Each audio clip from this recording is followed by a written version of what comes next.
Throughout history, people have recognized the need for a system for exercising authority or a government. For the most part, they have lived under absolute rulers such as kings or monarchs who used to wield total power. The idea that people can govern themselves, that is the idea of democracy, evolved very slowly.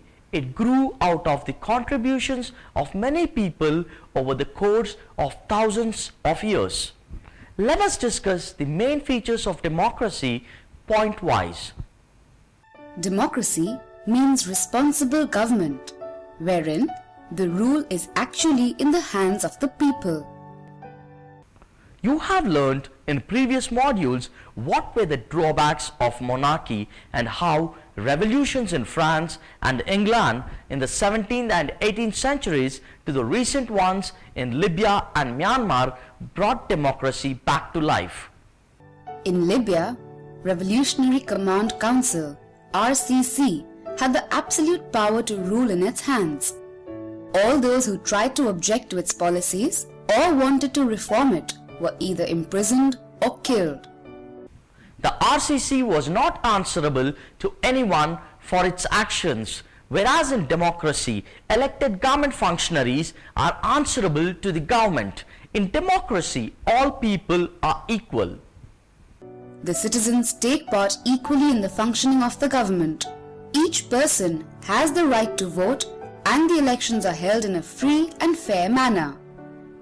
People judge their representations on the basis of the work that they do for them and the country, and if people are not satisfied with their functioning, they may change them in the next elections. So it's simple. In order to stay in power, you have to perform. Democracy is based on equality and inclusiveness. Today, all adults can take part in the elections and cast their votes irrespective of the religion, caste, creed, color or gender, but this took a long time to establish. USA allowed white women to vote only in the year 1920. All black citizens were permitted to vote from the year 1965, and the first nation to lift all the voting restrictions was New Zealand in the year 1893. USSR was the first large country to give universal voting rights after the Russian Revolution in the year 1917.